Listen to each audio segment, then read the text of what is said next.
Have a look at Bob Lashley, if you will.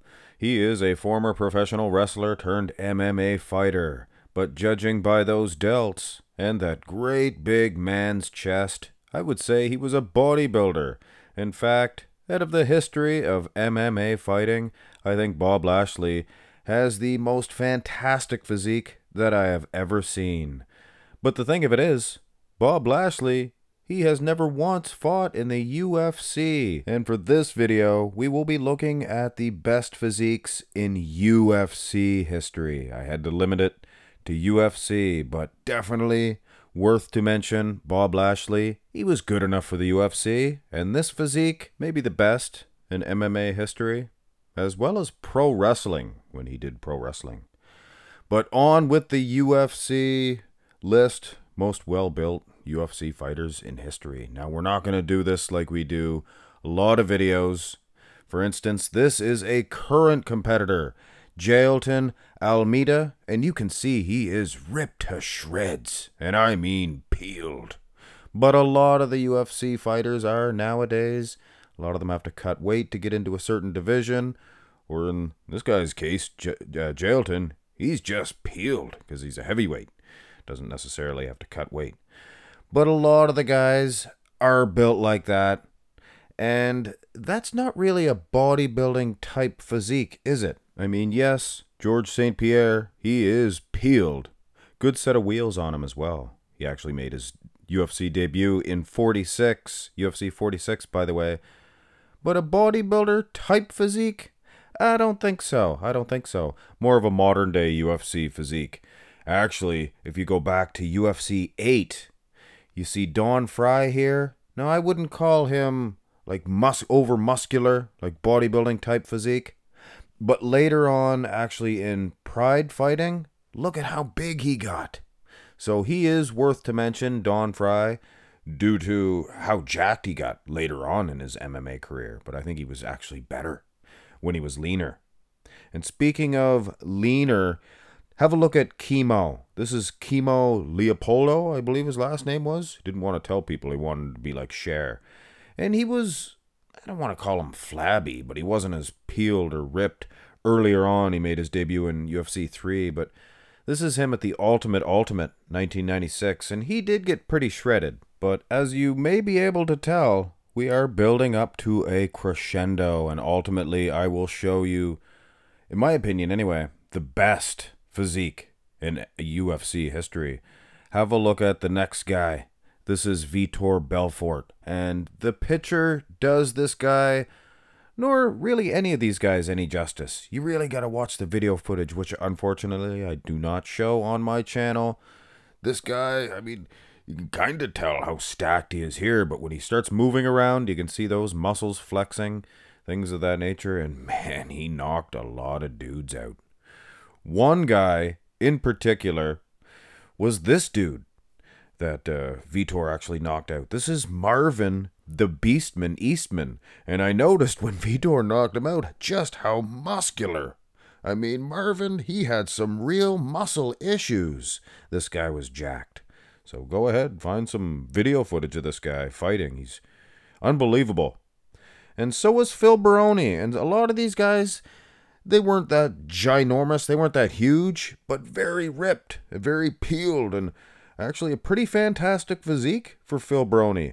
And another smaller guy that you probably might not remember, a lot of you guys might, this is Thiago Alves. I waited a little while. You guys at home could tell your wives how smart you are and knew who it was. Alright, who is this? You know who this is. A lot of you guys have probably had this dude in mind. This is the Muscle Shark, Sean Shirk. Is he that muscly? I don't know, not really. I remember a guy back then, Czech Congo. Look at the great big man's chest on this guy. Now, I thought this guy had a fantastic physique. But he's pretty tall, though. He's pretty tall. I think he's just all chest. And that's the thing when you're trying to judge a bodybuilding type physique. A lot of these longer physiques, like Alistair Overeem, I'm sure you guys are thinking of this guy when you clicked on this video. This guy was jacked. He was stacked. He was probably on a lot of supplements as well, if you know what I'm saying. But he was kind of lanky. In an actual bodybuilding physique competition, I think Brock Lesnar, maybe not his condition, but I think he had an overall better bodybuilding type physique. Brock Lesnar, I mean, this guy was huge. I mean, Frank Mir, he's a big dude, all the way big dude. So I guess that makes Brock Lesnar a real big man. What about Shane Carwin? I'm sure you guys were going to mention Shane Carwin. Kind of small potatoes compared to this great big Lesnar. So Brock Lesnar, the best physique in MMA history? No. I'd say not even close, but I mean, he is pretty jacked. But bodybuilding type physique? Maybe not so much. You gotta go back into some of the older UFCs to realize just how big some of these guys were. This is Stephen Graham, and no, he's not shredded, but use your imagination for goodness sakes. Made his debut way back in UFC 13, if I'm not mistaken. Look at him next to Joe Rogan. Joe looks like just a little kid. So this Stephen Graham was a real Hostetler stud. Couple other gray big bruisers too back then. Big old Dan Balbish, or Bobish, rather. So Big Dan Bobish made his debut shortly after Graham, UFC 14, if I'm not mistaken. And I got confused. I don't know if I confused him with this guy here. This is Jeff Monson. Made his debut in UFC 27. And I don't know if he was that jacked. In my memory, he was more jacked, I think. And then here's another balding fellow to confuse things even further. And all these guys are built like big fire plugs, muscular fire plugs. This Brad guy, he only fought once, UFC 22, and he fought like a lankier guy, as you can see here, the guy falling down, and this Brad was only short and muscular, but he snapped him in the skull, this other guy, in one punch and knocked him right out. So it kind of misconstrued the whole thought that you can't be a little short, muscular, stocky guy, and I mean, he knocked that sucker out. And yes, this confuses things even further. Another great big muscular white man with a bald head. This is Ron Waterman.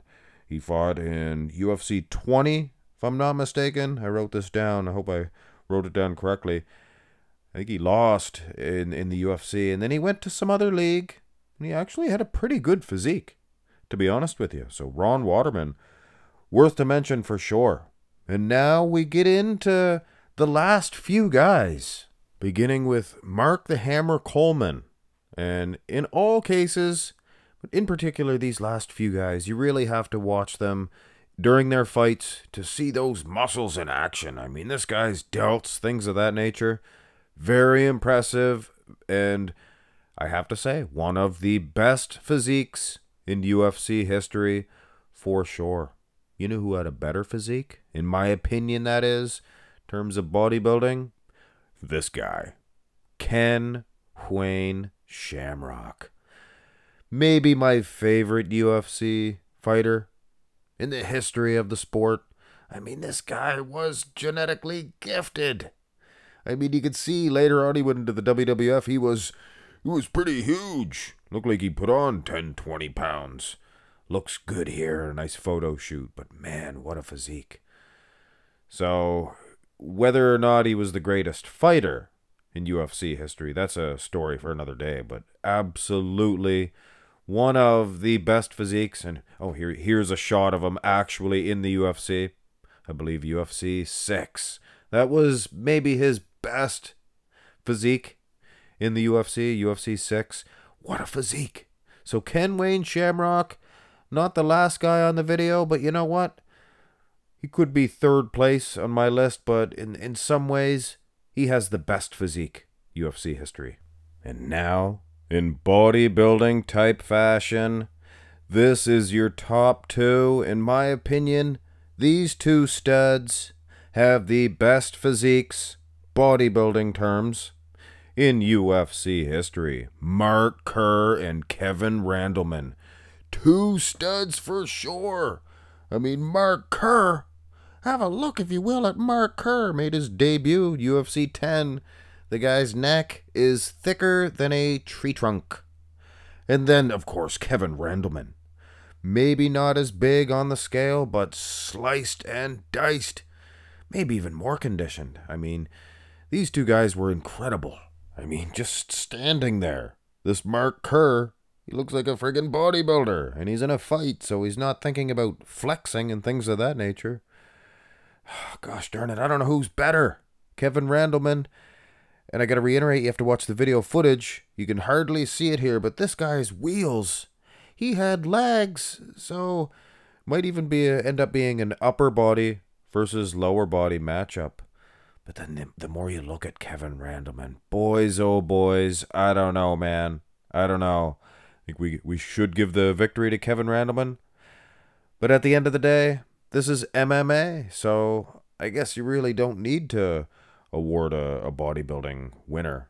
And furthermore, guys, you know you can't judge a bodybuilding competition on one or two pictures. You'd have to see their backs, the wheels versus their upper body, things of that nature. If I had to guess, I think the wheels might be enough to give the victory to Kevin Randleman. But gosh darn it, Mark Kerr, his back might be better. Things of that nature. So, in my opinion, aside from Ken Shamrock, who actually might have a better bodybuilding physique than both of these guys, I believe Mark Kerr and Kevin Randleman have the two best physiques in UFC history. Let me know in the comment section below who I missed. And remember, when naming off the more modern guys, a lot of them are a lot longer and lankier. Better for fighting. But when you start hitting poses, you end up looking like a big spider. Their conditioning is there, but the bodybuilding physiques, I think these two guys are just the best. Have a great one, guys.